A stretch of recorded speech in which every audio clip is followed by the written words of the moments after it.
estamos, ¿verdad? Entonces, vamos a cargar ahorita nuestra presentación. Aquí estamos. Muy bien. Ya está ahorita cargando para que ustedes, yo creo que incluso ya la tienen en sus pantallas. Vamos a ponerla un poquito más grande. Ahí estamos. Subámosle volumen a esto también. Ahí estamos. Bueno.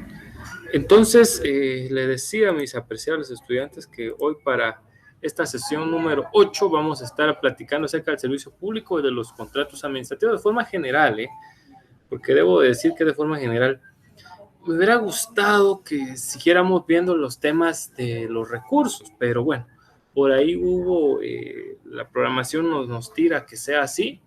El tema de los recursos pues es bastante importante, de hecho con la tarea que también se va a dejar, si ustedes ya le empezaron a dar un vistazo o si se va a cargar ya en esta semana, está relacionada con los recursos administrativos. Acuérdense, la revocatoria y la reposición, que son por demás importantes y que prácticamente nos abre la brecha para empezar a hablar ya del tema procesal, bueno, procesal no tanto, sino que estoy en el ámbito administrativo, pues, pero que efectivamente tiene, está muy concatenado el tema de lo que es lo procesal. Bueno, hablemos del servicio público, una temática muy teórica, pero igual que tenemos que entrarle a conocer, tenemos que verla bien. Y podemos decir, pues, de que aquí tenemos una breve definición de lo que es el servicio público, ¿verdad? Dice que es aquel brindado por el Estado, por eso siempre la palabra público ya sabemos nosotros que tiene que ver con el Estado. Y siempre que nos refiramos al Estado como tal, sabemos que por eso va con E mayúscula. Y ojo, dice que ya sea que se dé de una forma directa por el Estado per se, o bien bajo el control, dice, y regulación, en este caso podríamos decir de una persona jurídica o de un ente privado incluso. Entonces, eso es, damas y caballeros, el servicio público. Hay algo más que se agrega a esta definición y dice que así se busca. ¿Qué es lo que se busca?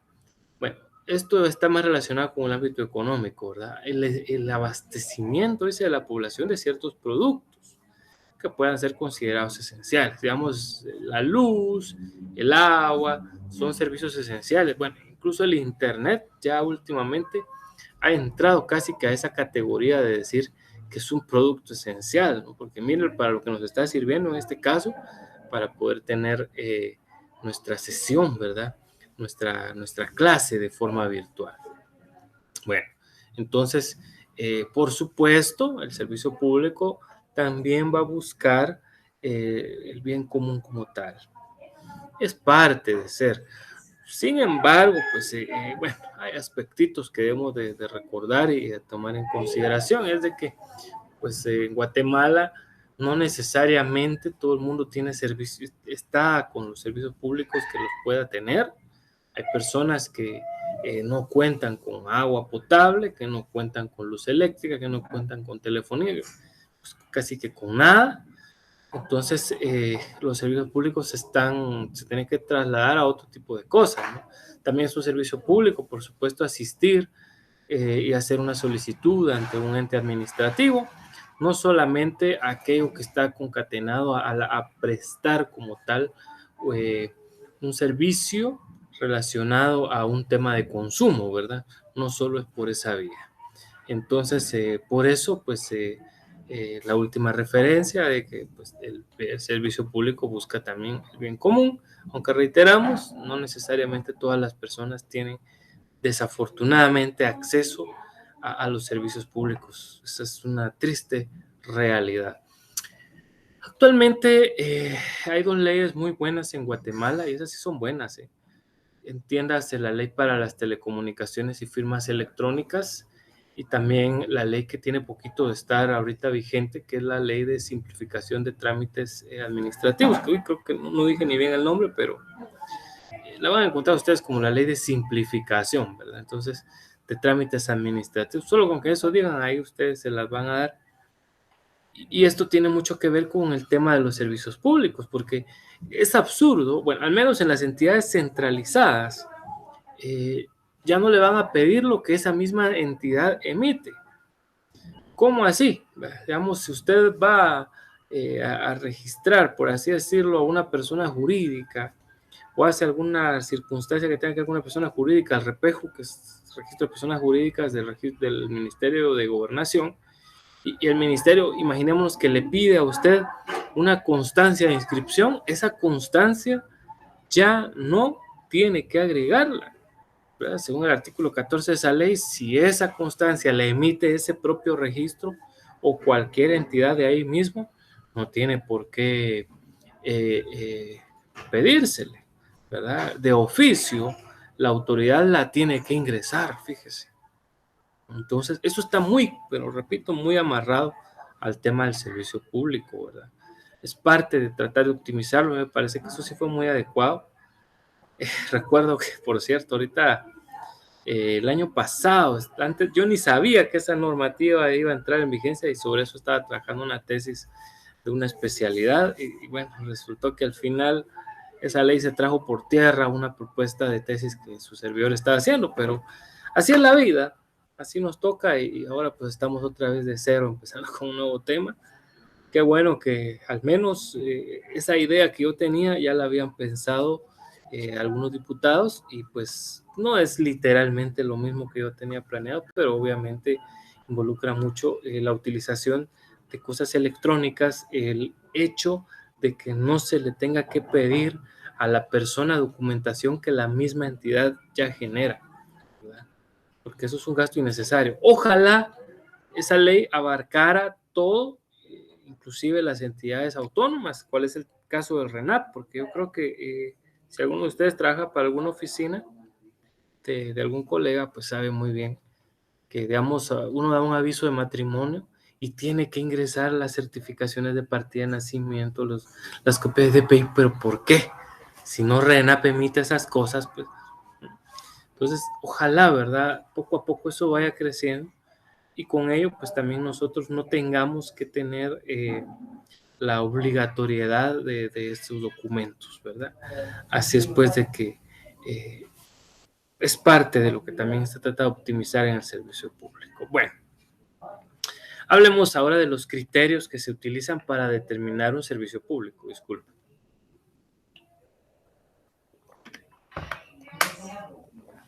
Hay 4 criterios o determinaciones para establecer cómo son o el origen propio de un servicio público. Hablamos en este momento, el número 1 va a ser el criterio orgánico o subjetivo. ¿Por qué el orgánico también se le conoce como subjetivo? Por lo que ahorita ya ustedes seguramente lo están leyendo ahí en sus pantallas, pero por supuesto, no solo vamos a ponernos a leer lo que está en la pantalla, no. Tenemos que entrar a detallarlo, a explicar el sentido y la razón de ser.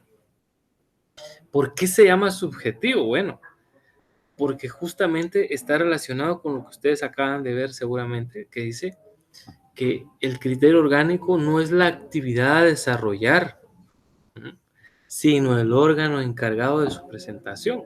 ¿Cómo así? Que si un órgano que es público presta un servicio de la misma naturaleza, es decir, público, entonces vamos a entender que ese órgano es público. Así es. Es como cuando le dice a alguien, bueno, si alguien le da a usted un helado de leche, usted lo prueba y sabe a leche, es porque es de leche. Así pareciera esta lógica de ser. Pero ojo, porque hay entidades, apreciables estudiantes, que por supuesto prestan servicios públicos, pero resulta que son privadas. ¿Como cuáles? Bueno, ahora hay un montón. Gracias al señor Álvaro Barzú, ¿verdad? Pues tal vez ustedes dirán, ¿lo dijo con sarcasmo o lo dijo realmente? Bueno, alguna cosa que otra buena hizo y también hizo un montón de desastres. Es complicado el tema de la privatización, de la que hablaremos más adelantito, porque también deja al Estado sin tener ingresos de sus propias empresas. Entonces se limita al Estado a tener ingresos solamente de los impuestos, de los tributos. Y eso pues encarece la vida, el costo de la vida para los ciudadanos, porque el Estado no tiene más fuente de ingreso que los tributos. Entonces es delicado el tema de la privatización. A veces funciona bien como a veces puede funcionar mal. En Guatemala la privatización de la telefonía como que sí vino a ser práctica, dicen mucho porque es obvio, ¿verdad? Antes era bien complicado, pero debemos de decir de que, por supuesto, ese es un punto positivo, el que hayamos tenido un montón de empresas que al principio prestaban el servicio de telefonía móvil, cuando recién se privatizó Guatel, así se llamaba, pues Comcel floreció, ahora hoy es Tigo, PSS, que hoy en día es Claro también, se vino de España Telefónica, se vino de Estados Unidos BellSouth, y bueno, habían 4 compañías peleando por el mercado de Guatemala.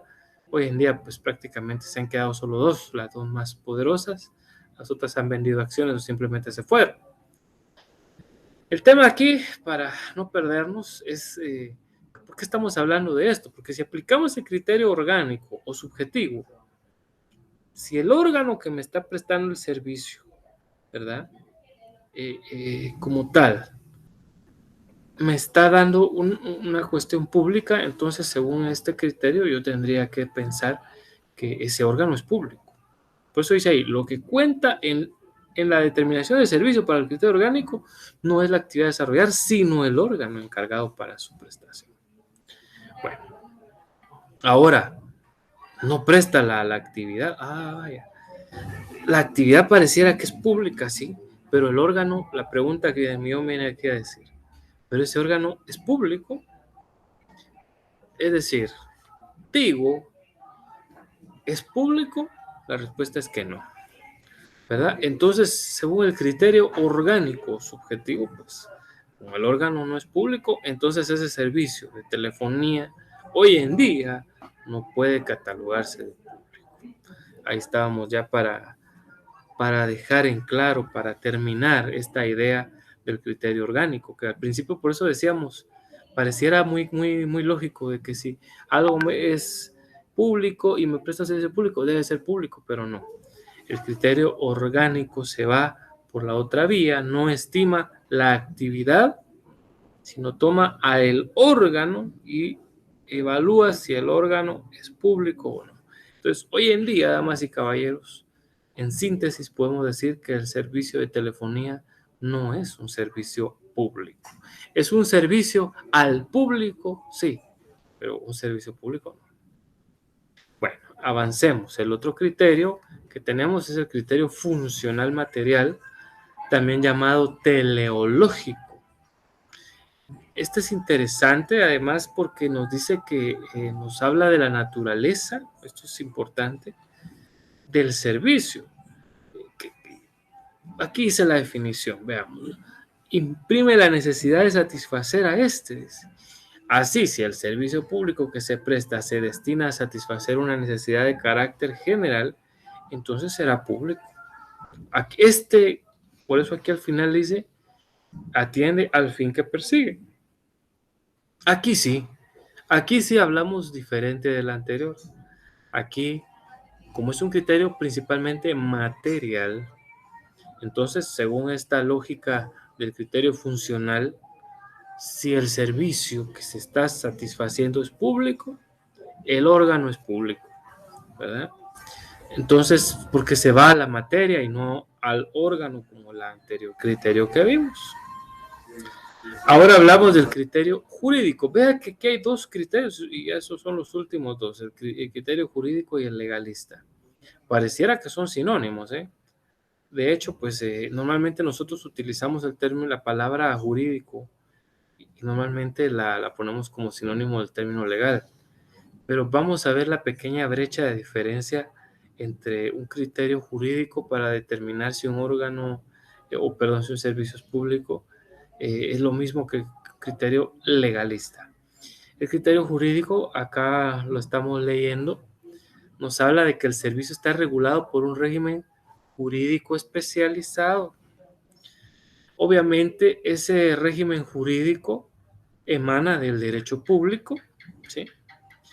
Y al emanar del derecho público, porque es obvio que el sistema lo está dando de esa forma, el derecho lo está otorgando de alguna forma, rebasa a lo que es el derecho común. Entonces, la sola circunstancia de considerar de que por ley se está hablando de que hay, decíamos hace un momento, un marco jurídico especializado, entonces nos da a pensar que al tener ese marco jurídico, el órgano o el servicio es de carácter público. Ahorita vamos a poner un ejemplo al final. Además de esto, aquí tiene una anotación extra, porque el derecho especializado dice, ¿va a qué? Va a asegurar que ese servicio público se preste de una forma continua, ¿verdad? Eso es lo que nos habla el criterio jurídico. Esto es importante, ¿no? Porque si no hablamos de que ese servicio se va a estar prestando permanentemente o de forma continua o por lo menos de forma periódica, que vamos a, insisto, a dar un ejemplo, pues no tendría mucho sentido aplicar una normativa especializada, ¿no? Entonces, aquí vamos a dar un ejemplo. Digamos lo que hace MyCon, que es la entidad, claro, ellas está por un contrato administrativo prestando un servicio. Si nos vamos muy al criterio jurídico, ¿hay una ley de tránsito? La respuesta ustedes me la van a dar, por supuesto. Existe una ley de tránsito, ¿verdad? Entonces resulta que si hay un marco jurídico especializado, ¿verdad? Al existir un marco jurídico especializado, entonces deberíamos de creer, damas y caballeros, que el servicio que presta Maico es público, según este criterio.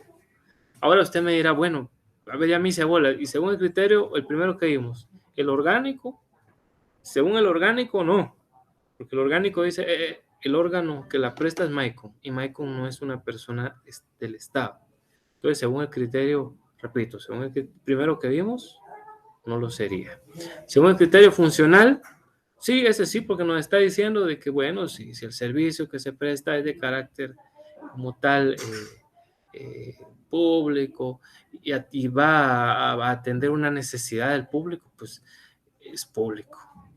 Ahora, el criterio jurídico no va solo a esa simple lógica, sino nos habla de que tiene que haber un régimen jurídico, ¿verdad? Que especializado nos diga, mire, sí, ese servicio es de carácter público. Entonces, ese régimen, sin que lo diga literalmente, ¿eh? Esa es la diferencia entre lo jurídico y lo legalista, ya vamos a ver. Por eso les decía, es una delgada diferencia. Pero el criterio jurídico, digo yo, bueno, vamos a ver si hay una ley de tránsito, vemos nosotros que sí la hay, entonces creeríamos que MyCon, según el criterio jurídico, presta un servicio público. Bueno, porque hay una norma jurídica especializada, pero ojo, hay un criterio que es más positivista. Cuando decimos más positivista, quiere decir que nos dice, yo no solo me creo lo que me dice como tal ahí, sino tengo que ver que esté literalmente expresado.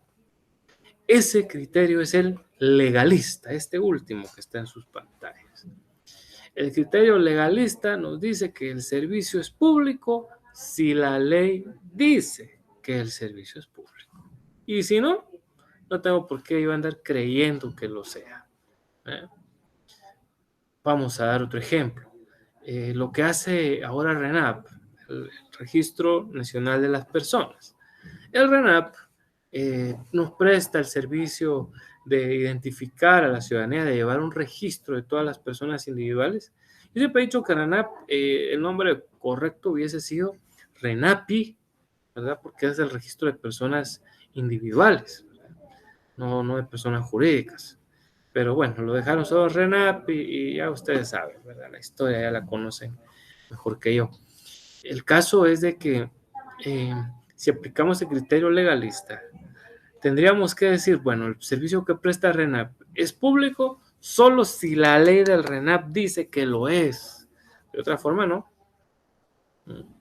De otra forma, no lo es. Entonces, si se da cuenta, son 4 criterios para calificar si el servicio es público. Y vamos a hacer una síntesis de los 4. Primero, el orgánico subjetivo, ¿verdad? Luego el funcional material, luego el criterio jurídico y luego el criterio legalista. A ver, hablemos de un servicio que puede ser catalogado como público. Empresa eléctrica, el servicio de energía eléctrica. Aunque no quiero solo limitarme a esta clase de servicios, pensemos en otro, vamos a ver. Bueno, de momento ese, para no perder más tiempo, lo que se me ocurre algo, mejor pensemos en ese. Bueno, según el primero de los criterios, que es el criterio orgánico o subjetivo. Recuerden que ese no se basa solo en decirnos, como la actividad es pública. Ese se basa en decir el órgano que presta, ¿verdad? Entonces, la empresa eléctrica de Guatemala actualmente no es propiedad del Estado. Se llama Empresa Eléctrica Sociedad Anónima. Antes se llamaba Empresa Eléctrica de Guatemala. Ahora es Empresa Eléctrica Sociedad Anónima. Es decir, se trata de una persona jurídica que es eminentemente de carácter comercial. Es una sociedad anónima. Entonces, atendiendo al primer criterio, voy a regresar al que se llama orgánico subjetivo. El servicio de energía eléctrica no es público, si nos vamos por este criterio. ¿Por qué? Porque la entidad que lo presta, el órgano que lo presta, no es público. ¿Y se podría volver público? Sí, obviamente. Si el Estado comprara, que es algo que nunca va a pasar, de nueva cuenta a la empresa eléctrica, sí. Entonces ahí sí ya sería público. Pero mientras tanto, según el criterio orgánico subjetivo, no es público el servicio de energía eléctrica, puesto que lo presta una persona comercial. Según el criterio funcional, ojo, se dan cuenta, miren cómo cambian los criterios. Sí lo es. ¿Por qué? Porque está destinado a satisfacer una necesidad general de toda la población, aunque ya dijimos que no toda Guatemala tiene luz eléctrica. La gran mayoría, yo sé que varios de ustedes dirán, pero es que en serio, y otros estarán diciendo, es cierto, hay mucha gente en Guatemala que no tiene luz eléctrica, pero atendiendo a que la luz eléctrica es una necesidad general, según el criterio funcional o teleológico que se basa en el fin, por eso es teleológico, ¿verdad? Se basa en el fin. Entonces, la empresa eléctrica sí presta un servicio público según este criterio. Según el criterio jurídico, nos diría, hay un marco jurídico que nos oriente a pensar de que la energía eléctrica es un servicio público que está relacionado al derecho común. Existe un decreto, un acuerdo gubernativo en relación a la energía eléctrica. Si alguno de ustedes me dice, sí lo hay, por supuesto.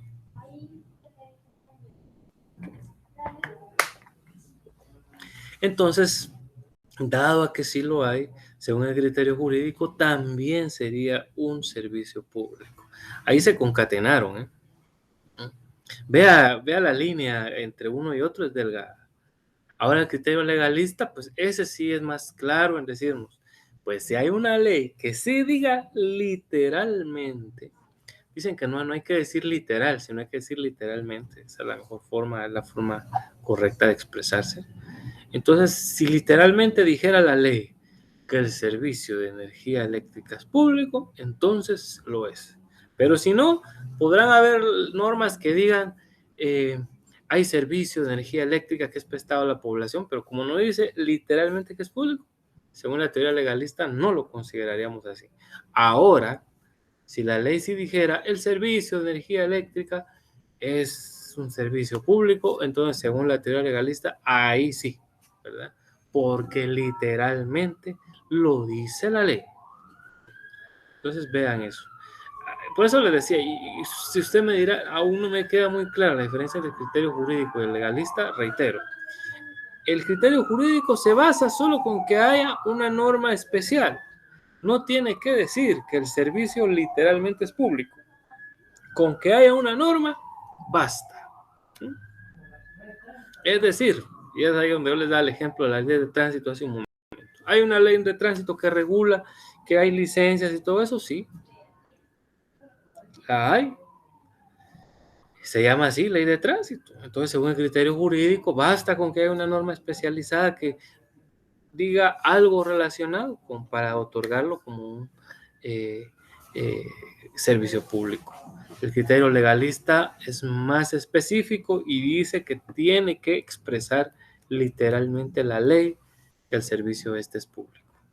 Actualmente usted me dice, Maicon presta un servicio público, ¿según qué criterio sería la respuesta? ¿Según el criterio orgánico?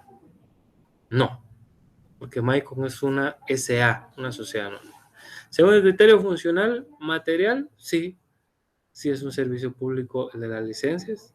Según el criterio jurídico también, porque existe la ley de tránsito que regula lo relacionado a la licencia y cómo obtenerla. Según el criterio legalista, no, el servicio no es público porque no dice literalmente que así lo sea. ¿Me explico? Entonces es así como funcionan estos criterios que son 4, ¿verdad? Aquí accidentalmente vemos que se concatenaron 2, ¿no?, diciendo que sí y 2 diciendo que no. Qué curioso, ¿no? Pero bueno, es así como se utiliza el tema de criterios para establecer si un servicio como tal es público o no. Pensemos, voy a dar un último ejemplo más por si acaso hubiera alguna duda, solo porque como que ahorita me dio una corazonada de que podría haber algún inconveniente. Pensemos en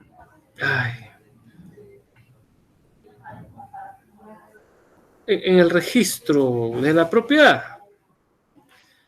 El servicio que presta el registro de la propiedad, de registrar propiedades, inmuebles, bueno, y algunas muebles también, ¿es público? Bueno, veamos. Uno por uno. Según el criterio orgánico, sí. Sería ese servicio que presta el registro de la propiedad es público, ¿no? Porque resulta que el registro de la propiedad es una entidad pública. Así de sencillo. Según el criterio orgánico. Según el criterio funcional material, esta vez, mire, se pone de acuerdo con el anterior y dice que sí, ¿verdad? Porque ese servicio que se realiza como tal atiende a una naturaleza general y es para el público. Entonces, según el criterio funcional, también el registro de la propiedad presta servicios públicos. Según el criterio jurídico, damas y caballeros, también, porque nos refiere de que el Código Civil nos habla, ¿verdad? Y esa sería la norma especializada de que existe un registro de la propiedad, que ahí se deben de registrar, valga la redundancia, los bienes inmuebles. Entonces, con eso basta. Ahora, si nos dice el criterio legalista y ese servicio es público, la respuesta sería, y sí, y por cierto, no tengo el Código Civil a la mano, pero sí lo es, porque dice ahí que el registro de la propiedad presta un servicio de carácter público, algo así dice justamente. Entonces, vemos aquí cómo los 4 criterios sí se pueden concatenar en algún momento para explicarnos si el servicio eso no es público. Aquí lo que presta el registro de la propiedad, según los 4 criterios, es público. ¿Qué les parece? Por eso les digo, es de hacer un breve análisis para ver si cada servicio que se presta, cómo puede considerarse. Bueno, avancemos con la siguiente. ¿Qué características tienen los servicios públicos? Bueno, ¿cómo sé yo también que algo es servicio público? Pues primero nos habla que es la generalidad. Siempre que hablamos de que algo es general, por supuesto, saltándonos del tema de lo militar, ¿verdad? Y es el rango máximo. Bueno, ahora entendí, ¿verdad? Yo igual conocí a un estudiante de la Facultad de Derecho de ahí de la Universidad Rural hace varios años. Yo no sabía que él era coronel. Y coronel pues nos ilustró muy bien claramente que pues, para ser general ya no hay más que esperar a que así lo nombre un mandatario, porque el rango máximo realmente es coronel. Pero bueno, no estamos hablando de eso ahorita. Esto solo es acervo cultural, ¿eh? Es gratis, como quien dice lo que acabo de decir. Entonces, cuando hablamos de la generalidad, estamos hablando de la prestación, como bien escribimos nosotros ahí, de forma global. Un servicio público va dirigido a todos. Eso es lo que nos está diciendo esa primera característica de la generalidad. La SAT presta un servicio público que no a muchos les gusta, ¿verdad? Por eso les dicen los satánicos, ¿verdad? Es la superintendencia encargada de administrar los tributos. Entonces, por ello, eso que la SAT hace, damas y caballeros, los tributos están relacionados con todos nosotros, por supuesto, es algo general. Todos los ciudadanos guatemaltecos, entiéndase, personas mayores de 18 años que somos capaces, porque también recuérdense que pueden haber ciudadanos guatemaltecos incapaces, o sea, declarados en estado de interdicción. Pero todos los que estamos con capacidad, ¿verdad? Podemos y tenemos que tributar. Mira, hay gente que a veces, yo no sé, a veces buscamos como que, ay, no me dé factura. Malísimo, ¿eh?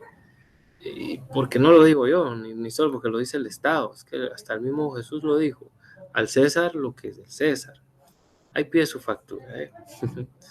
Ese es un recordatorio. Me consta que yo ni trabajo en la SAT, pero he escuchado esto y es importante entender que pues al final los impuestos, si usted los tributa, usted está cumpliendo. Si el que ya no está administrándolos no lo hace bien, pues él le tendrá que rendir cuentas a Dios. Pero mientras tanto usted la libra haciendo su parte. Entonces, generalidad, prestados de forma global a una colectividad, ¿verdad? Eso lo tenemos que entender. También nos dice que un servicio público debe de proteger, o mejor dicho, debe de tener un derecho de igualdad.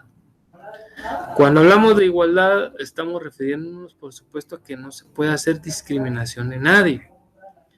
Eso es algo hermoso, es el deber ser, el creer que hay igualdad, no porque tengamos diferencias de credo, de ideologías políticas, de fútbol, lo que sea, ¿verdad?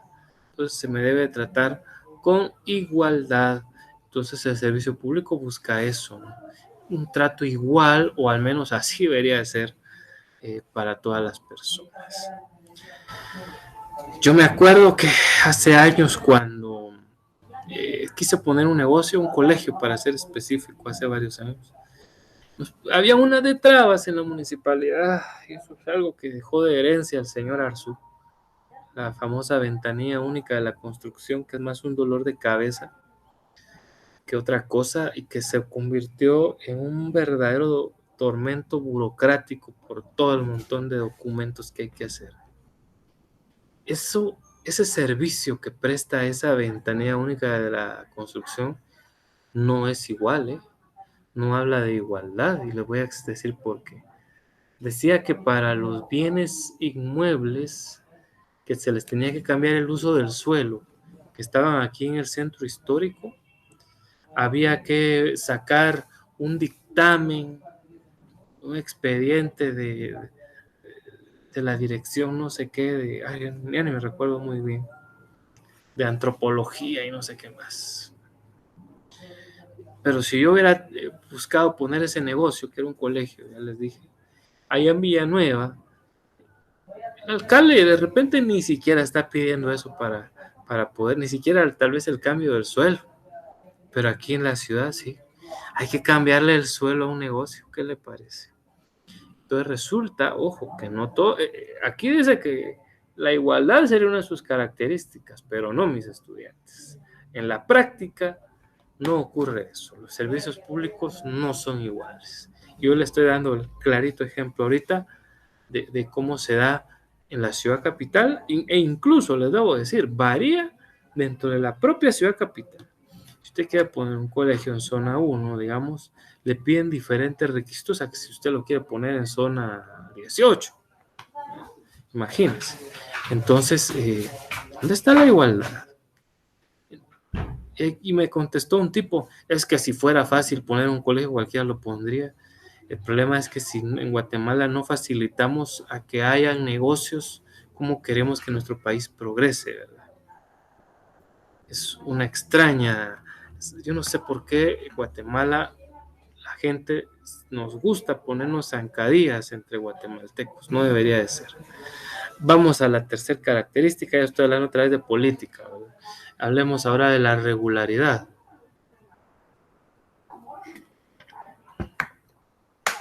Ojo, esta vez no se refiere al hecho de ser regular, de que sea continuo, no, por eso hay una característica propia que se llama continuidad.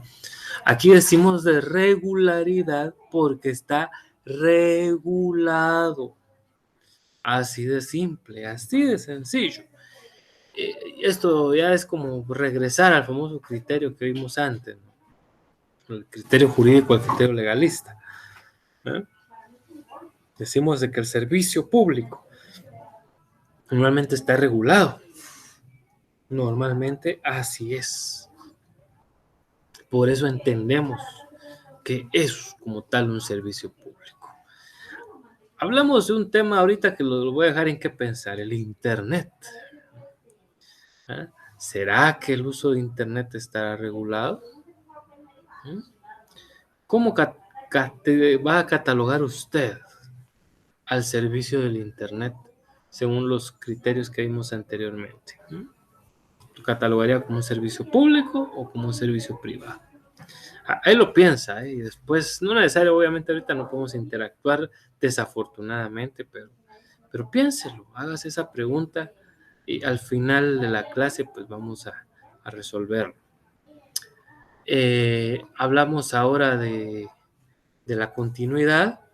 Eso se supone que el servicio público definitivamente debe ser así. Y ahora no hablamos de cualquier servicio público. Voy a hablar del famoso plan de apoyo al adulto mayor. Es una pequeña ayuda que el Ministerio de Trabajo y Previsión Social le da a las personas de la tercera edad que viven en condiciones de pobreza extrema, ¿verdad? Y pues no tienen pues nada, en teoría, o casi nada para poder subsistir. De acuerdo a esta situación, el servicio que se presta para los adultos mayores es continuo. Cada mes les da el Estado, es muy poquito, ¿verdad? Son como 300, como 400 quetzales, creo que es lo que les da mensual. Usted dirá, Dios mío, pero con 400 quetzales, ¿cómo puede sobrevivir una persona? Es una muy buena pregunta, ¿verdad? Con 400 quetzales, pues casi que nadie podría sobrevivir. No obstante, no tener nada es todavía peor, ¿verdad? Entonces, por lo menos, el prestar este servicio ayuda, ¿verdad? Ayuda un poquito a los abuelitos que están en esas condiciones que ya dijimos. Entonces, ese apoyo es continuo, cada mes ellos lo ven. Ahí sí esta característica de este servicio se cumple. Y luego, la obligatoriedad. Una vez se adquirió esa obligación por parte del Estado, el servicio se debe de garantizar que va como tal a prestarse. Ahora bien, si no es directamente el Estado lo que hace un rato, pues estábamos ahí como que dejándolo a ustedes en una dudita, entonces pues pareciera que esta obligación no sería requerible del todo. Pero, repito, realmente en la normalidad de los casos, un servicio público es y debería de ser obligatorio. Eso es básicamente, no solo es un sentir, es como debería de ser. ¿Ya? Bueno, esas son las características, son 5. Ahora vamos a platicar de las clases de servicio público que hay según ciertas circunstancias que ocurren dentro de ellas. Primero, hablamos del servicio público con o sin. Ahí no debería decir con o sin. Con y sin poder. Vamos a quitarle la O, porque la O ese es directamente está sirviendo como conjuntiva. Aquí necesitamos una disyuntiva. Mire cómo una letra ayuda bastante, mis apreciables estudiantes. Hasta lo voy a guardar el cambio para que vean ustedes que errar es de humanos, pero es de sabios reconocerlo, dice por ahí. Hay servicios públicos con y sin poder. ¿Pero cómo así? Hablemos de un servicio público que tiene poder, para empezar.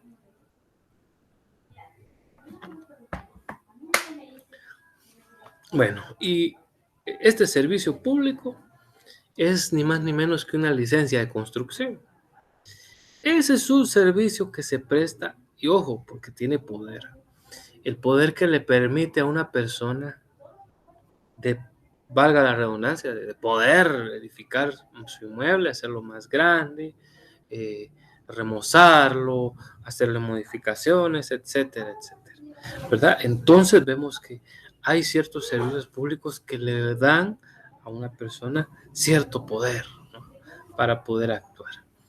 Yo sé, es curioso, ¿no? Uno diría, es increíble cómo la propiedad, después de todo, sí tiene sus límites, y desde luego, eso es algo que ustedes vieron en Derecho Civil 2, ¿no? En los derechos reales, las limitaciones que tiene el derecho de la propiedad, y entre ellas pues vamos a encontrar, por supuesto, de lo que estamos ahorita platicando, ¿no? Pues decir, mi casa es mía, yo hago lo que me dé la gana, ¿no? Tiene también sus limitaciones, y si yo quiero le echo 20 niveles, no es así tampoco, ¿verdad? Entonces, por eso es que esos son de la clase de servicios públicos que se dan con poder. Hablemos de los que son sin poder. Bueno, esos son la mayoría. Son la mayoría. Digamos, pensemos ahorita, eh, bueno, un servicio público como lo es el RENAP, que presta el servicio de inscribir a las personas. Lo que hace el RENAP, propiamente el servicio se va sin poder, ¿no? Porque, digamos, se registró a un niño. No es que tenga ahora el niño el poder de hacer y deshacer, no, simplemente está registrado, ¿verdad? Así de sencillo, simplemente está registrado. Entonces, este sería un caso de los servicios que se dan por parte del Estado sin poder. Bueno, también resulta que hay servicios obligatorios y otros que son de carácter facultativo. ¿Cuáles son aquellos servicios que son de carácter obligatorio? Volvamos al tema del RENAP. Dice la ley, ¿no?, que al cumplir 18 años, todo ciudadano guatemalteco debe acudir al registro de ciudadanos como tal, en los distintos registros civiles que tiene el Registro Nacional de las Personas a lo largo de toda la República, y registrarse, porque efectivamente a partir de los 18 años esa persona es titular de derechos y obligaciones. Eso, damas y caballeros, ese servicio de registrarse es obligatorio. Nadie puede decir realmente, yo no me registro, yo no me voy al RENAP. No, hay que miren ellos, yo no estoy pagando los 90 pesos del DPI, ni que me fuera a servir, así diría alguien, ¿no? Ese es obligatorio. Ese es un servicio público obligatorio. Ahora hablemos de un servicio público facultativo. Pensando ahorita en el registro mercantil. El registro mercantil, bueno, ya sabemos que ahí se registran pues los comerciantes, ya sea jurídicos o individuales, los auxiliares de comercio, bueno, todo esto, ¿verdad? Ese es un registro, ese servicio que presta el registro mercantil es casi, bueno, está entre obligatorio y facultativo. Si usted pone un negocito, una tienda ahí en la esquina de su casa, bueno, si es que no está en uno de esos condominios donde hay ciertas restricciones también, puede ponerla.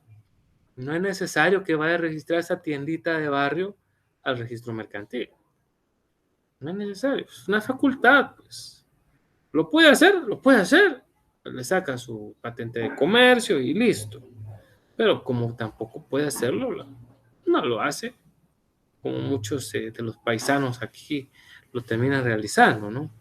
Entonces, vemos nosotros ahí esa circunstancia, ¿verdad? De un servicio que está aquí, que es eminentemente del registro mercantil facultativo, no todos los comerciantes. Y usted le pregunta a un tendero, ¿cuál es su profesión? Comerciante, ¿verdad? Y de hecho son comerciantes, están comerciando, pero no necesariamente ellos tienen que irse a registrar al registro mercantil, pues. Entonces, por eso es de que en este caso, ese es un servicio de carácter facultativo, ¿verdad? Es decisión de la persona, porque si también alguien llega, mire, yo quiero registrar mi tienda aquí, de adelante, dice el registro mercantil, registrémoslo. ¿Cuál va a ser el nombre de su empresa? Empiezan los trámites. Se puede hacer. Están también los llamados servicios permanentes y no permanentes. ¿Cuál es un servicio público de carácter permanente?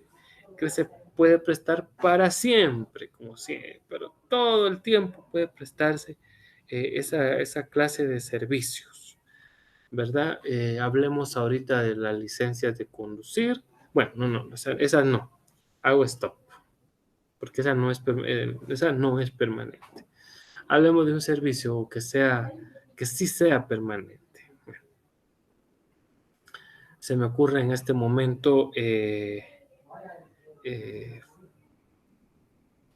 lo que hablábamos del tema de prestar ayuda al adulto mayor. Eso es un servicio público de carácter permanente. Siempre se le va a prestar al adulto mayor el servicio mientras que él esté en vida. Entonces esa es la situación, eso es lo que se da. Los no permanentes pues se dan por cierta etapa. Hace un ratito yo iba a dar de ejemplo la licencia de conducir. Ojo, porque la licencia de conducir también tiene un tiempo en el que si yo ya accedí de cierto tiempo, de edad, yo ya tengo una avanzada edad, no veo bien, además, o bien he tenido demasiados accidentes de tránsito, que Dios lo quiera, entonces, simple y sencillamente, ese servicio público ya no es de carácter permanente para mí, ¿verdad? Hay servicios públicos, ahora pasamos al de que son de gestión pública per se, y hay otros que son de gestión privada. Clarito, esto sí es muy fácil. Por eso decía, per se significa por sí mismo, ¿verdad? Ese servicio público de gestión pública, valga la redundancia, o como decimos, ¿sabes? Por molestar la rebusnancia, esos servicios de gestión pública los presta obviamente un órgano público, un órgano del Estado, ¿verdad? Y el servicio está efectivamente reguladito en la ley y todo esto. Entonces, cuando ocurren todas esas circunstancias como tal, vemos que ese servicio es de gestión pública. Pero ya dijimos, hay también de gestión privada. Y ojo, porque eso nos habla también de que no necesariamente que el servicio sea verdaderamente privado, no puede considerarse público, ya eso platicamos hace un rato. Que ahorita servicios de gestión privada son públicos, bueno, le voy a recordar a ay Dios mío, ¿cómo se llama esto? Este peaje que se paga cuando uno va a la autopista de Palín-Escuintla. Hay un contrato ahí, es una entidad privada la que se encarga del mantenimiento de la autopista de Palín-Escuintla. Por eso es que a uno le cobran, ¿verdad? Por pasar por esa autopista. Porque, por supuesto, uno pasa más rápido del municipio de Palín al municipio de Escuintla. Se economiza todas las vueltas, todo el tiempo que se tarda cuando uno agarra el lado directamente para comunicarse a Escuintla, ¿no? Entonces, ahí vemos nosotros que hay un servicio de gestión privada, ¿eh? Que lo está prestando, ¿no? Una entidad privada, pero el servicio puede ser catalogado como público, ¿eh? Luego tenemos a los servicios públicos propios, ¿verdad? Y otros denominados impropios. Bueno, muy similar a lo que hace un momento decíamos. se le llama servicio público propio, por supuesto, cuando el mismo emana del poder público, ¿verdad? Emana de la norma porque establece que el servicio es de carácter público y demás. Entonces, por eso se dice que es propio, ¿verdad? Digamos, si ahorita alguien me dijera, bueno, mire, y el servicio de la luz eléctrica es catalogado como propio o impropio. Entonces, volvemos al tema, si la empresa eléctrica fuera muy nacional, si esto, pues diríamos que sería propio.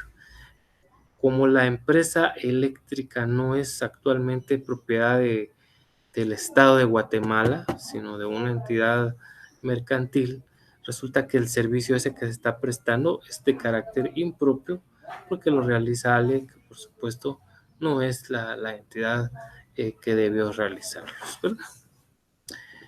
Y ya para ir terminando el tema de los servicios públicos, estamos ahora hablando de por su ámbito territorial. Bueno, según el territorio que abarca, ¿no? Vemos que el servicio puede ser nacional cuando habla de todo el territorio, los 22 departamentos en este caso que componen la República de Guatemala, ¿no? Si abarca todos estos, vamos a decir que ese servicio es de carácter nacional. Hablemos ahorita, por así decirlo, bueno, del propio RENAP, ¿no? Cuando yo le decía a una persona que recién casé, ahora me decía, yo puedo pedir mi certificación de matrimonio en cualquier RENAP, por supuesto, ¿verdad? Eso sí fue algo que mejoró el RENAP, porque antes, si usted quería un certificado de matrimonio y se había casado ya en Pajapita, San Marcos, tenía que ir hasta allá a recoger, imagínense, ¿verdad? Entonces era complicado. No obstante, ahora la situación cambió y por eso ese se volvió un servicio que es de carácter nacional, abarca todo el país. Regional, bueno, Guatemala está dividida en regiones. Ustedes yo creo que ya le echaron un vistazo a la ley preliminar de regionalización. Es increíble que esa ley, después han pasado, ¿qué? Como 37 años, algo así de esa ley. Y la verdad es de que no hay modo de que haya una ley absolutamente, ya no preliminar, sino una ley absoluta de determinación regional. Guatemala está dividida en 8 regiones. La región metropolitana, compuesta solo por el departamento de Guatemala. La región central, que si no me falla la memoria, está integrada por Zacatepeques, Chimaltenango y Escuintla. La región Petén, que está solo compuesta obviamente por el departamento más grande de nuestro país. Y así sucesivamente, ¿no? Hay para cada región, pues, un ámbito distinto. También servicios que son eminentemente departamentales, ¿no? Como digamos, bueno, ¿cuál sería este? Que ahorita para ponerles un ejemplo, ya me recordé. El Ministerio de Trabajo tiene a las delegaciones departamentales, ¿no? Entonces, si una persona allá en El Progreso, allá en Guastatoya, considera de que no le están pagando sus prestaciones, o mejor dicho, no prestaciones, digamos ahorita no le pagaron el aguinaldo, imagínense, se hizo el loco el patrono, entonces él puede acudir, perdón, a la delegación departamental del Progreso, a decir, mire, fíjese que yo aquí trabajo en este municipio, en este departamento, y quiero que me hagan justicia. Sería inapropiado que viniera esta persona del Progreso y se vaya a colocar la denuncia laboral a la delegación departamental de Huehuetenango. ¿Por qué? Porque en este caso está claramente delimitado el ámbito, ¿verdad? Y si es departamental, tiene que circunscribirse al departamento como tal, ¿verdad? Entonces ahí le ponen atención a eso porque no todas las entidades del país tienen esa característica de ser nacionales, así como el RENAP, ¿verdad? Regionales también puede ser, como dijimos, estos famosos comités, ¿cómo se llama? Se me escapa ahorita el nombre. los consejos nacionales de desarrollo, ¿verdad? De cada región, pues atienden a la región en especial. Departamentales, pues ya estoy hablando yo ahorita del departamento como tal. Y está, por supuesto, también los servicios públicos de carácter municipales. Obviamente, estos están netamente establecidos con los municipios como tal. Emetra, digamos, presta un servicio a Guatemala. Yo sé que muchos pues dirán, también debemos de entender que es el trabajo que prestan, a veces muy beligerante, en otras cosas muy bien, porque también hay que decirlo. El caso es de que obviamente si una persona tiene alguna situación con Emetra de aquí de la ciudad capital, no puede tener, viaja aquí mismo dentro del departamento a, a Matitlán y ya desde ahí cambió el tema de la vecindad, ¿no? Que no se limita más que al municipio como tal. Así de que esa es la referencia, en este caso, a cuando el servicio se presta de manera municipal. Bueno, salimos ya del tema de las características y terminamos hablando del servicio público, platicando acerca de sus elementos. Elementos es lo que lo integra, ¿no? Entonces lo que lo compone. 3 son los elementos que tiene el servicio público. Primero, el fin del servicio público. ¿Para qué? ¿Cuál es la razón de ser? Por eso ahí está escrito, ¿no? Donde dice la satisfacción de las necesidades colectivas en general. Eso es el fin del servicio público, satisfacer esas necesidades colectivas en interés de todos, pues ese es el fin, ¿ya?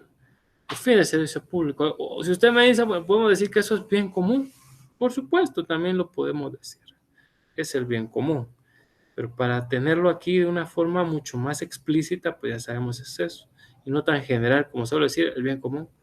Satisfacción de necesidades colectivas de interés general. Es por eso que el interés general debe prevalecer sobre el individual. Luego, el otro elemento que tiene es, por supuesto, la persona que presta el servicio público. Como hemos hablado, normalmente el Estado ya sabemos que es una persona jurídica, pero resulta que también no solo el Estado presta estos servicios, como ya hemos visto, sino que hay una cantidad de personas, llamémosle así, que no pertenecen al sector público que prestan estos servicios. Pero entonces ellos también son elementos importantísimos, ¿verdad? Pues se ejecuta directamente el Estado o a través de órganos administrativos o indirectamente por medio de particulares, ya vieron. Era lo que decíamos hace un rato. Y por último, no estamos terminando la clase, porque nos falta hablar del contrato administrativo. Parece que son 2 temas los que vamos a compartir. Pero ahorita estamos terminando ya uno. El régimen jurídico que lo regula. Esto tiene que ver con el famoso criterio que ya vimos, que es el criterio para determinar, ¿no? Entonces, el régimen jurídico que lo regula vienen a ser aquellos o aquel conjunto de normas, ¿no? Que tienden a expresar el contenido de ese servicio público que se estará prestando. Entonces, eso es ni más ni menos que el régimen jurídico al que se refiere. Entonces, es muy importante tomar en consideración estos 3 elementos. Bueno, vamos a avanzar. Hoy sí hablamos del contrato, así que nos cambiamos un poquito de chip, porque ya les había anticipado de que vamos a platicar acerca de los temas. Bueno, dejemos el servicio público por un lado, ya ahí se quedó, ya lo delimitamos, y ahora hablemos del contrato administrativo. No es lo mismo un contrato administrativo que un contrato entre particulares, por supuesto, ¿no? Tiene sus diferentes aristas, y es lo que vamos a ver.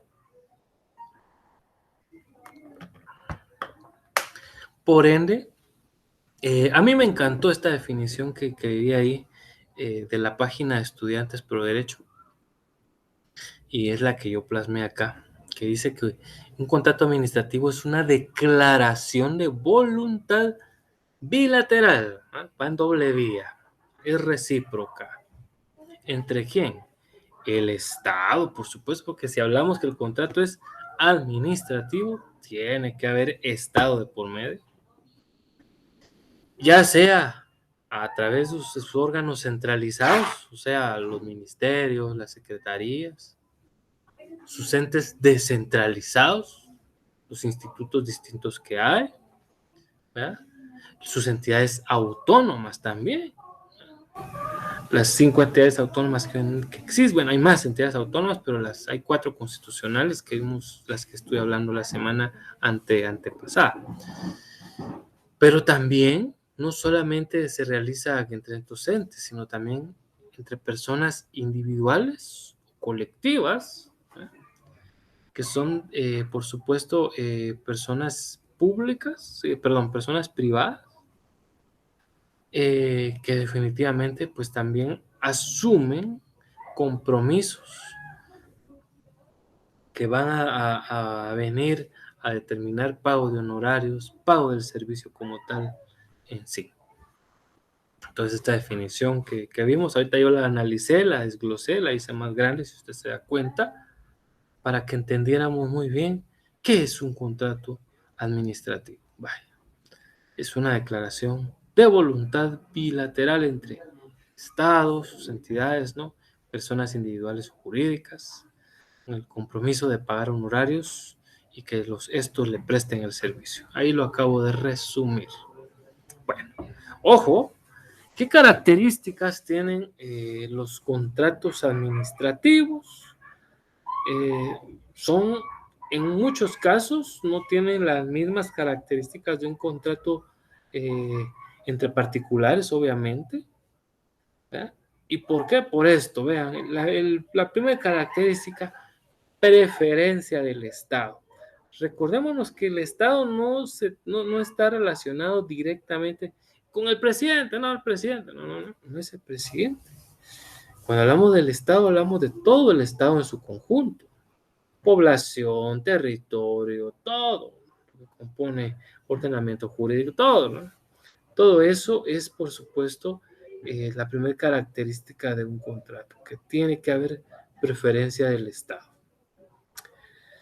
Ay, ojalá eso se aplicara así a la vida real, ¿no? Digamos, aquí en Guatemala yo veo, esto es muy triste lo que voy a decir, pero es la verdad, es muy mi criterio, la universidad rural es ajena a lo que yo voy a decir ahorita. Pero eso de preferencia del Estado, que es una característica, ese es el deber ser. La práctica, las cosas desafortunadamente no son así. Pero hablemos de los arrendamientos. Yo no sé. El Estado se gasta miles de millones de quetzales en arrendamientos. Y resulta de que, como muchos hacen, sus varios funcionarios públicos, por ahí hubieron intereses, hubieron prestamitos y todo en campaña. Ahora resulta que pues hay que arrendar un inmueble que es carísimo, que no vale el arrendamiento, pero hay que arrendarlo porque así es la regla. Y una casa que podría ser para cualquier persona unos 10,000 quetzales de renta, al Estado se la cobran en 80,000 quetzales mensuales de renta. Entonces esa preferencia del Estado desgraciadamente no se aplica como debería de ser, ¿no? Por eso ahí está en el Congreso de la República engavetada una ley que se llama Ley de Competencias, porque en la Ley de Competencias se estipulaba claramente hasta cuánto era el monto que se podía estar haciendo contrataciones y que al Estado se le tiene que aplicar eso, la preferencia, porque eso es una de las características del contrato administrativo, pero aquí sale el Estado más trasquilado, ¿verdad? Aunque fuera la peor negociación, como hacerla entre un niño, ¿no? Que le dice, a ver vos, yo te vendo esto, te vendo este pachón de 10 quetzales en 20. Ah, sí, te lo compro, ¿verdad? Entonces, Adiós preferencia del Estado. Ojalá esté platicando con algún futuro presidente de la República de acá, de ustedes allá, y podamos cambiar esto por el bien de todos. Segunda característica, la juridicidad. Bueno, usted dirá, pero ese no es un principio. Por supuesto que es un principio, pero es un principio que va característico también dentro de un contrato, ¿verdad? Ya sabemos de que la juridicidad nos habla de una forma muy directa de que no solo basta con que esté algo en la ley, sino que también, por supuesto, se puede atender doctrina y sus principios generales que vayan beneplácito de una negociación, por supuesto. Eso se puede hacer efectivamente. Pero también la legalidad viene a componer, a ser característica, porque yo no puedo hacer un contrato administrativo que sea ilegal, eso no se puede hacer, ¿verdad? Así de simple. Entonces, la legalidad está ahí. Si bien dirán ustedes, pero si no dijimos que también se puede aplicar con base a la juridicidad, sí, sí, por supuesto, pero la juridicidad nos habla de, en casos así como de interpretación, en casos de que haya conflicto, entonces ahí usamos la juridicidad. Pero para que nazca ese contrato a la vida jurídica, tiene que haber una ley que diga que sí se puede hacer ese contrato. Así es la característica. La cuarta característica es la bilateralidad. O sea que, ya lo dijimos, también va en doble vía. Los contratos administrativos son así. Yo pago, dice el Estado, y usted me tiene que dar. Así es como nos estamos hablando. Luego están los llamados principios especiales. Ojo, con el respeto de nuestra colega que les da la microcápsula o la cápsula. Ahí por ahí que decía principios espaciales. No son espaciales, son especiales, ¿verdad? ¿Cómo así? Sí, se pueden plasmar principios como tales que solo atienden a lo administrativo dentro de un contrato. Digamos como que en caso de que alguien no, esto es muy clásico en las licitaciones y cotizaciones, de que si una persona no entrega los bienes que el Estado está comprando en la fecha, el Estado puede dar por terminada la negociación y pedir que se haga la devolución del dinero que ya pagó e incluso multar a la entidad. Entonces pueden poner esa clase de principios, por supuesto concatenados al número 1, en preferencia del Estado. No como unas negociaciones ahorita para citar a un pésimo presidente en la historia del país, que ahí han sido casi todos, ¿verdad? Pero citando uno de los peores de la historia, entiéndase Manuel Estrada Cabrera. Manuel Estrada Cabrera, por si a algunos no les suena en la historia del país, este dictador gobernó al país por espacio de casi 30 años, en una terrible dictadura donde el que hablaba mal de él se moría, donde solo él se enriquecía a costillas de lo que sea, y era una época de demasiado oscurantismo en el país. Es más, el célebre Miguel Ángel Asturias hizo su obra El Señor Presidente basándose en la crítica sátira realizada a Manuel Estrada Cabrera. ¿Por qué estoy hablando de él ahorita? Porque él hizo un contrato hace, ya que cuánto, hace más de 100 años con Estados Unidos, con la United Fruit Company. Hace un contrato con la United Fruit Company en la que le dice que le va a regalar medio Izabal, imagínense, le va a regalar medio Izabal, incluyendo Puerto Barrios, a la United Fruit Company. Se lo regala en ese contrato y que Guatemala podía 100 años después comprar esas tierras por $250,000. ¿En qué cabeza puede caber algo así, mis apreciables estudiantes? Mire, es bien importante aprender historia por eso. Es que son unos atropellos bárbaros. Esta persona estaba regalando territorio Chapín y después de 100 años Guatemala iba a comprar lo que le estaba regalando. O sea, ¿hasta dónde se puede ser de corrupto y descerebrado, ¿no? Como para hacer algo así, discúlpeme la expresión. Pero bueno, estamos entre adultos también. Y mire, eso que estamos diciendo, eso no puede ser. ¿Ah? Tendríamos que poner principios especiales para evitar que ocurran esa horrible clase de negociaciones. Hoy en día, gracias a Dios, ya no hay contratos tan así, pues. Pero imagínense, ¿cómo? Por eso, a la gran, es que de veras, Manuel Estrada Cabrera, de los malos, está entre los peores. ¿Ah? Debe estar bien frito ahí abajo donde les digo. Principios especiales que eviten ese tipo de cláusulas lesivas, porque ya después hablaremos de lo lesivo, un término muy utilizado en materia administrativa, pero esas son cláusulas lesivas, ¿no? Entonces, al Estado como tal, ¿cómo va a hacer uno? Es una clase de contratos de esa índole. ¿Mm? Y la última característica es de que los contratos administrativos se dilucidan en jurisdicciones especiales, no espaciales, especiales. ¿Y cuál es esa? Entiéndase, jurisdicción del Tribunal de lo Contencioso Administrativo.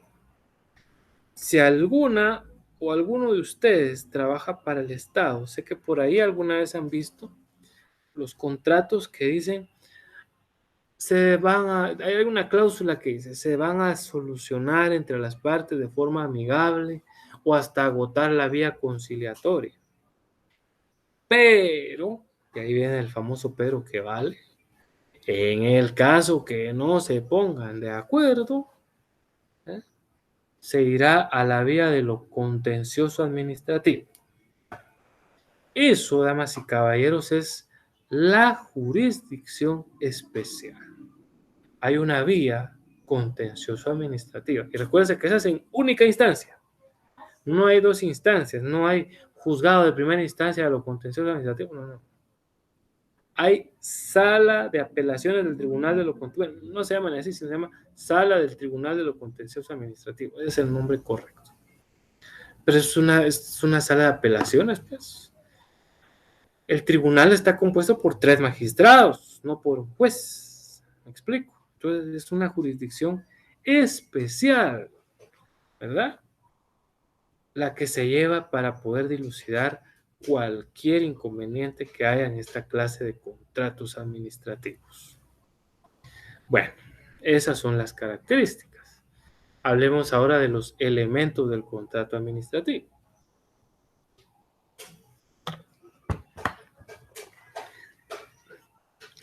Así como vimos que tenía elementos del servicio público, pues también en los contratos administrativos tiene sus propios elementos. No tengan pena, no son 16,000, son 80. Son bromas. Son los 4 que ven en su pantalla. 4 nada más. 4 elementos que componen como tal los contratos. Bueno, el primero de ellos son los sujetos. Ya estos han quedado plenamente identificados, ¿no? Sin necesidad de que sigamos leyendo. Voy a componer aquí algo que aquí está con minúscula. Qué horror. Ahí está, ya lo compusimos. ¿Ah? El Estado, por supuesto, sus entidades centralizadas, descentralizadas, autónomas, ¿verdad? El Estado es, por supuesto, un sujeto dentro de los contratos administrativos. Y los otros pueden ser personas del derecho privado, que pueden ser ya sea individuales o jurídicas. Yo hoy no, que estoy hablando yo, en la semana escuchaba un par de colegas que decían, es que cuando el Estado celebra un contrato administrativo con una empresa, yo decía, ojo, no le digamos a una persona jurídica empresa, porque no es lo mismo, no es lo mismo. persona jurídica o empresa no es lo mismo. Una persona privada puede tener una empresa. Yo puedo tener una empresa que se llame los amigos, ya, solo así. Saco la patente de comercio y ahí está los amigos, la empresa que yo cree. Entonces, cuando el Estado hace contrato, no lo hace con los amigos, porque el amigo es una empresa, lo hace conmigo, porque yo soy el propietario de la empresa. Entonces, el Estado celebra contrato conmigo. Ahora, cuando es una persona jurídica, no es una empresa. Una persona jurídica puede tener muchas empresas. Repito. Y si no me creen, vean, bueno, hay que estudiar derecho mercantil. Hay que ver ahí el artículo, ¿qué es? El 3 o el 2, que nos habla ahí que la empresa es una cosa mercantil. Y el 655 del Código de Comercio que nos dice que las empresas mercantiles, sí, empresas mercantiles se reputan como bienes muebles. Entonces, una empresa es una cosa, una persona jurídica es otra. Acuérdense. Yo estoy viendo abogados cometer ese error. Entonces no quiero que usted se gradúe con ese horror de confundir una empresa con una persona jurídica. No, no, no, mis estudiantes. El mejor ejemplo que les puedo dar, Walmart, sociedad anónima, es el dueño de varias empresas, como lo son la despensa familiar, la maxi despensa y Walmart propiamente dicho. Pero si el Estado quisiera realizar un contrato administrativo, no lo va a ir a hacer con la despensa familiar, porque la despensa es la empresa. Lo hace con Walmart, sociedad anónima, porque esa es la persona jurídica. Entonces, por vida suya, por su santa madrecita, no vaya a estar confundiendo a las empresas con las personas jurídicas. Es como confundir a un chucho con su dueño. Y así se los pongo de claro. ¿Eh? Así. Aunque es cierto que hay chuchos que se parecen al dueño, pero eso es otra cosa, ¿no? El chucho es un animal. Se reputa como un bien mueble que le pertenece a una persona. Entonces, si usted, porque el chucho mordió a alguien, no va a demandar al chucho, demanda al dueño del chucho. Bueno, no, demanda por tema civil, puede denunciar por el tema penal, ¿no? Por lesiones culposas, etc. Entonces, ven, ¿a qué me refiero? ¿Por qué es que no pueden confundir a Chana y a Juana? Porque no son lo mismo, mis queridos estudiantes. Y repito, acabo mucho énfasis en esto porque yo oigo abogados que no entienden la diferencia entre persona y empresa. No entienden. Para ellos es sinónimo, pero no, no es lo mismo. Entonces, cuando el Estado, repito, va a celebrar contratos administrativos, lo hace con la persona jurídica, la sociedad anónima. Recordemos cuáles son las sociedades mercantiles: sociedad anónima, sociedad legal en comandita simple, sociedad en comandita por acciones, sociedad de responsabilidad limitada, sociedad colectiva y ahora hay hasta sociedad de emprendimiento. Con ellos, con esas personas es que se hace, con esa persona jurídica es que se hace el contrato administrativo, no con la empresa. ¿Qué es eso? Así que, por favor. 2, la manifestación de voluntad de los sujetos. Eso es muy claro. ¿Cómo es que dos sujetos, cómo es que Estado y persona individual o Estado y persona jurídica están manifestando su voluntad? Porque lo están dejando plasmado de manera expresa en un contrato que puede ser en papel, como puede ser electrónico, ¿eh? Aquí en Guatemala nos cuesta todavía con la tecnología, pero ya internacionalmente los contratos electrónicos existen y es más, en Guatemala la ley para las comunicaciones y firmas electrónicas es ley, el decreto 47-2008. Acuérdense, decreto 47-2008 dice que se pueden hacer contratos electrónicos. Pueden hacerse. Son legales, perfectamente legales. Usted, mi querida estudiante, usted ya ha hecho contratos electrónicos. Cuando usted viene y está instalando su impresora, acepta las cláusulas. Ah, sí, acepto. Ahí está, en su contrato electrónico. ¿Qué le parece? Luego hablamos del contenido. Ah, vaya, ¿y eso qué es? Pues ni más ni menos que el cuerpo de lo que lleva el contrato. Ese contenido, por supuesto, debe de ser, no puede ir dirigido a hechos ilícitos. Todo tiene que ser lícito, o sea, legal, sobre cosas ciertas, ¿verdad? Sobre algo que de verdad existe y se puede hacer, que esté claramente determinado, ¿verdad? Y no como ese paso a desnivel que hicieron ahí en la cuchilla de la zona 6, que quién sabe qué rayos quisieron hacer. El primer boceto, qué bonito, comunicaba de una vez de zona 1 a zona 6 en un paso elevado, y la gente que iba a zona 18 pasaba por debajo. Pero ahora los que van a zona 18 siguen pasando por debajo como estaba antes. O sea, el alcalde Quiñones, yo no sé qué rayos hizo, más que gastarse millones en una tontería así, con T mayúscula. Bueno, forma. ¿Cómo se puede realizar un contrato? Aquí dice por escrito, electrónicamente, le voy a sumar yo a eso. Y si no me creen, vean, insisto, la ley para el reconocimiento de las comunicaciones y firmas electrónicas, artículo 1, creo que es el cuarto o quinto párrafo, y el artículo 11, ¿verdad? También creo que el 15 habla del contrato electrónico. Se puede hacer contrato por escrito o electrónico, con intervención notarial o sin intervención notarial. No es que todos los notarios tenemos que estar ahí, no, no, no. Digamos, normalmente ustedes lo van a ver, entre cuando el Estado contrata, normalmente un ministro y el representante legal de la entidad, ¿verdad? No de la empresa, no van a decir empresa. El Estado y el representante legal de la entidad o la persona jurídica. Bueno, entramos a la recta final. Hablamos de algunos tipos de contratos administrativos. Vio que la colega que en la microclase mencionó 3 tipos de contratos administrativos. Hay más, por supuesto. Según la ley de contrataciones del Estado, pues hay más.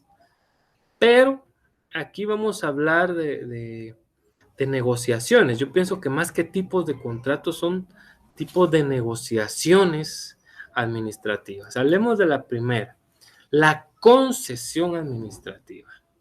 La misma palabra dice concedo. Yo estoy cediéndole a alguien.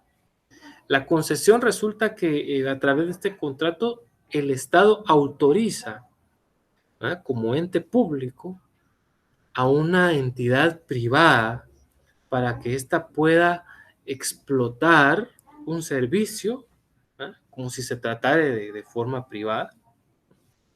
Entonces, eso es lo que hace Maicon, ¿no?, con las licencias de conducir.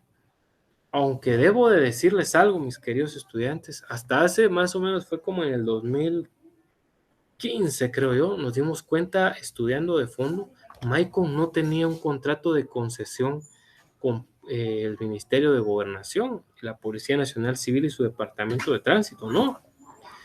Era creo que con una especie de contrato raro hicieron lo que tenía que haberse hecho una concesión, ¿verdad? Porque así es, eso es el técnico, ese es el nombre absoluto del contrato. Yo creo que ahora sí ya la compusieron, ¿eh? Y por eso yo sé que ustedes oyeron en su momento que decían, ya no va a dar licencia al Maicon, que porque había ahí un problema jurídico. Cuando se le dio ese contrato a Maicon, no se le dio en concesión. Es que, ¿por qué no hacen las cosas bien? Pues, ¿verdad? Uno dice que cuesta estudiar un poquito, mire, porque usted tiene que estudiar, ya vio. Pero ya sabe que lo técnico es una concesión, porque a partir de una concesión se le autoriza a una entidad privada a que realice una actividad pública, como lo que hace Maicon, el ejemplo más claritito de lo que les puedo dar. Hablemos ahora de la nacionalización. De esta voy a hablar muy poco porque es muy obvia.